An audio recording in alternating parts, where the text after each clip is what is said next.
Masabi ko sa inyo, walang utang na loob ang administrasyong Marcos ngayon sa Pangulong Duterte at kay Vice President Sara Duterte.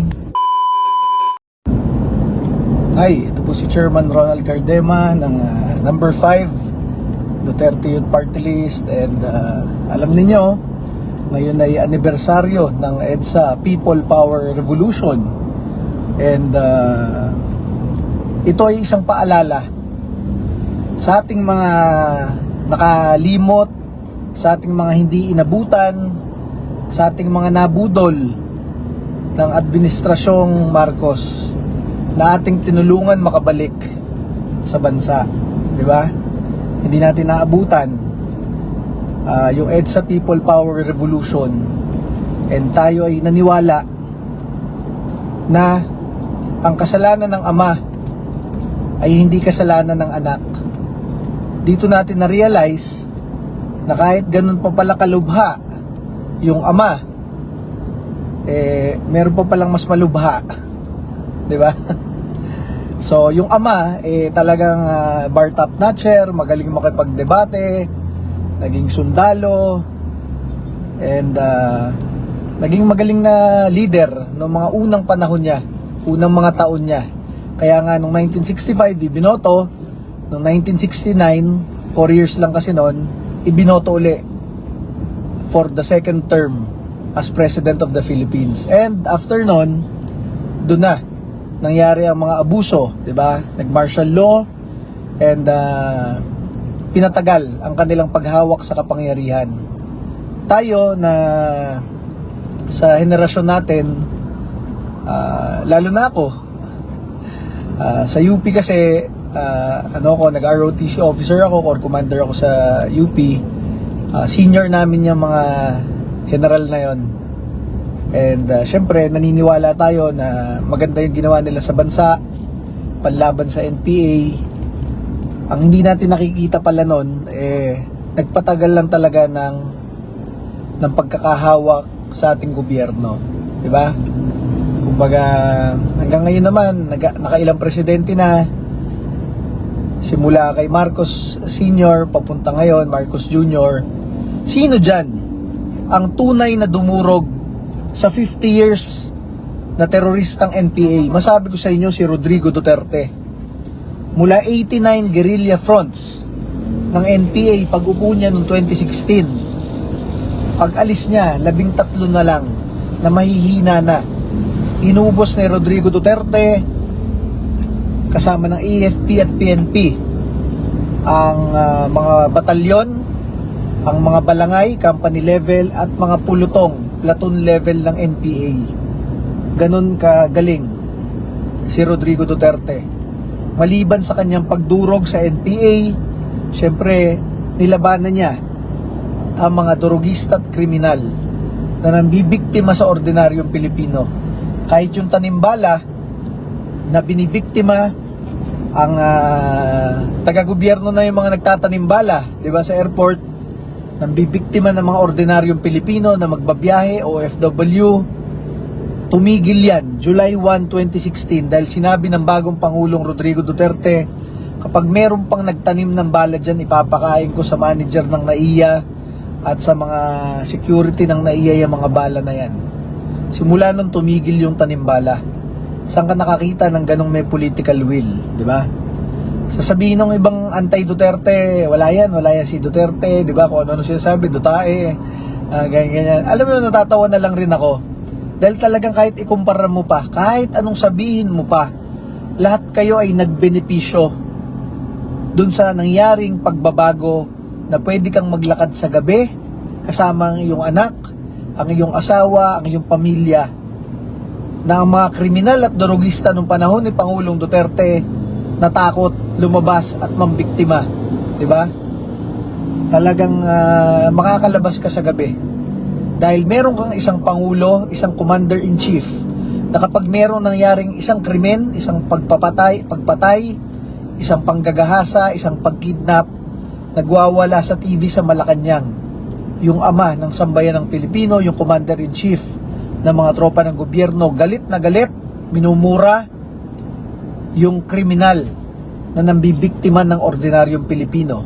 Kaya nga masabi ko sa inyo, noong panahon ni Pangulong Duterte, sinabi niya, sumuko kayo sa mga barangay ninyo, sa mga presinto, o ipapapatay ko kayo. Lampas 1 milyon ang sumuko at gustong magbagong buhay. Doon sa mga sumuko na yon, na lampas 1 milyon, walang namatay doon. Hindi naman sila nanlaban. Hindi sila lumaban, gusto nila magbagong buhay. Kung merong iilang namatay doon, yun yung hindi napigilan yung kanilang drug addiction, bumalik sa droga, at sa drug trafficking, at ayun, lumaban, di ba? Anong gusto ninyo? Sa lahat ng nambabatikos ngayon kay Pangulong Duterte, dati merong namamatay na kriminal o drogista dahil sila ay nambibiktima ng kapwa Pilipino or sisirain ang buhay ng kabataan Pilipino dahil aalokin ng droga, di ba? Ngayon, sino namamatay ngayon? 80 years old na lola, bedridden, ginagahasa ng adik. 6 years old na bata, pinupugutan ng ulo. Anong kasalanan ng isang 6-year-old na bata? Walang kaaway sa buhay yan. Para ikaw mamugot ng isang 6 years old, talagang baliw ka na, hangung-hangu ka na sa droga. Bangag ka, high on drugs, di ba? Ganon ang nangyayari ngayon, di ba? Ang daming drogista, ang daming nakikidnap, titingnan nyo sa social media, ang daming nakikidnap na bata. Bakit bata ang kinikidnap, hindi yung mga matatanda? Mas madali naman habulin, isakay sa sasakyan ng matanda, hindi makagalaw masyado. Anong difference ng bata sa matanda? Yung bata ay walang sakit sa puso, walang fatty liver, walang bato sa kidney. So healthy yung organs, 'di ba? 'Yan ang nakakatakot. Kasi meron na nakitang bata na may hiwa dito, nakatakas lang. Sa amin sa Calamba City, meron 3 nang nakidnap, yung 4 nakatakas. Kaya alam namin na totoong nangingidnap, 'di ba? So bakit mga ganyan? Wala man lang nagsasalita sa pambansang gobyerno, 'di ba? Hindi katulad nga dati, yung mismong presidente ng Pilipinas, yung head of state, commander-in-chief ng PNP at AFP, siya mismo ang nagwawala at galit na galit pag merong nangyayaring kriminalidad sa ating lansangan. Sinisisi nyo si Rodrigo Duterte dahil merong mga namamatay na kriminal o drogista noong panahon niya. Tahimik naman kayo sa mga namamatay na inosenteng kababayan ninyong Pilipino ngayon. Binibiktima na napakaraming drogista at kriminal sa lansangan. Tahimik kayo, hindi kayo makapagsalita. Puro banat lamang kayo. Hindi kayo makapagsalita, hindi kayo makaakto para ipagtanggol sila. Wala kayong pakialam. Oh, 'di ba? Sa lahat ng nagsasalita laban kay Rodrigo Duterte dahil merong namatay na drogista o kriminal sa panahon niya, hindi kayo nagsasalita sa mga namamatay na inosenteng kababayan yung Pilipino ngayon. 8 years old na lola, pinahasa, bedridden. 1 year old, hinostage. 6 years old, pinugutan. At iba pang nakikidnap at napapatay ngayon. May natagpo ang babae, nasa 16 years old, nasa maleta, nasa ilong. Nagsalita ba kayo? Sa kahit isa sa mga yan, hindi. Kasi duwag kayo. Magaling lang kayo bumanat. Babanatan nyo lang si Rodrigo Duterte dahil anti-Duterte kayo. Pero yung ibinigay ng Duterte administration na pagbabago sa ating mga lansangan kung saan takot ang mga kriminal at drogista, kahit kayo na kritiko ay nagbenepisyo doon. Hindi nyo lang aminin sa sarili ninyo. 'Di ba? Mas gusto nyo ngayon na mas maraming drogista at kriminal sa lansangan? Imposible. 'Di ba? One-sided lang talaga kayo. So, sa ating sinasabi, masabi ko sa inyo, walang utang na loob ang administrasyong Marcos ngayon sa Pangulong Duterte at kay Vice President Sara Duterte. Si Pangulong Rodrigo Duterte lamang ang kaisa-isang presidente na mayroong political will na handang i-risk yung kanyang political capital, maipalibing lamang ang kanyang idol na dating diktador Ferdinand Marcos, 30 years nakatambay yung bangkay. siya ang nagpalibing. Ngayon siya ang ginigisa ng Marcos administration. Walang utang na loob. Si Vice President Sara Duterte, 44 years old noon, pwedeng tumakbong presidente ng Pilipinas dahil napakalakas ng Duterte. Hindi siya tumakbo. Tinulungan niya si Ferdinand Marcos Jr. para maging presidente. Anong ginawa sa kanya? Anong ginawa ng mga nagbalimbingan na kongresista sa kanya? Diba?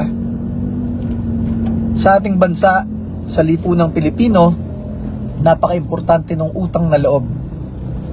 Hindi kasi lahat pwede ikontrata. Diba? Pero kapag ikaw natulungan sa isang baryo, nagkakaroon ka minsan ng utang na loob at tinatanaw niyo yun. Or kung babalingbing man kayo, wag na kayong bumanat, 'di ba? Ang problema, marami bumalingbing na, kinalimutan na yung itinulong sa kanila. Bumanat pa sila, 'di ba? Hindi nyo maisip-isip na tinatandaan ng sambayan ng Pilipino 'yan. Ang babawi para sa mga inabuso ninyo, sa mga tinarantado ninyo, ang mag-amang Duterte, ay hindi sila. Ang babawi ay sambayan ng Pilipino. Dahil kung naniniwala kayong wala nang lakas sa mga Duterte, nagkakamali kayo. Si Rodrigo Duterte ay hindi pa natalo buong buhay niya. 1987, naging vice mayor, naging mayor, naging congressman, naging mayor uli, naging presidente ng Pilipinas, at naabot na niya yung pinakamataas. Pwede nga siyang magsenador noong 2022, hindi niya tinuloy. Panalo siya doon. Pwede rin siya magsenador ngayon, di rin niya tinuloy. Panalo siya doon. Kaya lang wala sila sa Malacanang. Dahil ayaw talaga ni Sara tumakbo noong 2022, gusto niyang tulungan si Bongbong Marcos na more than 20 years ang tanda sa kanya.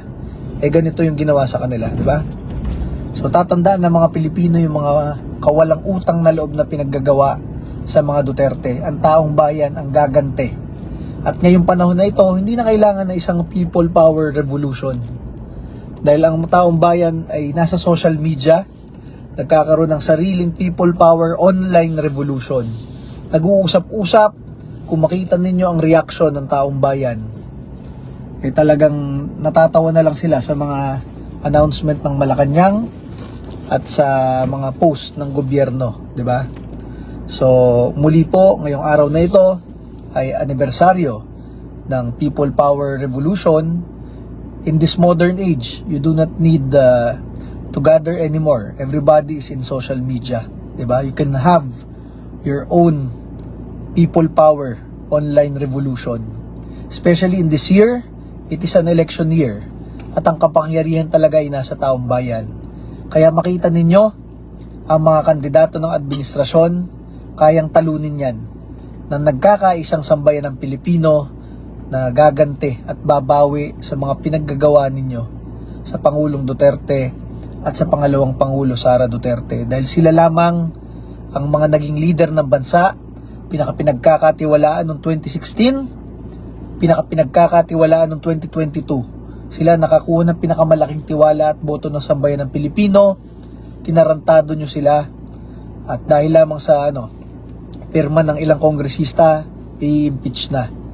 Pero that does not represent the people of the Philippines. Kahit nung panahon ng 2016, ilang kongresista ang sumama kay kandidato Mar Rojas? 200. Ilan kay Vice President noon, Binay? 30 plus. Ilan sa number 1 Senator, Grace Poe? 30 plus. Ilan kay Mayor Rodrigo Duterte? Less than 5. Sinong nanalo? Yung bang may kasamang 200 na kongresista? Hindi. Yung may kasamang less than 5 na kongresista. It means they do not represent the sentiments and grievances of the millions, tens of millions of Filipino people. And makita ninyo ang gante ng sambayan ng Pilipino ngayong eleksyon na ito. Yan ang totoo. Muli po, ito po si Chairman Ronald Cardema ng number 5 Duterte Youth Party List, ang nangunguna ng party list ngayon sa bansang ito. Ito ay dahil sa ating paninindigan, sa ating paglaban, at tayo ay nagiging tunay na boses ng sambayan ng Pilipino at ng mga tropa ng gobyerno. Muli po, Chairman Ronald Cardema po ng number 5 Duterte Youth Party List.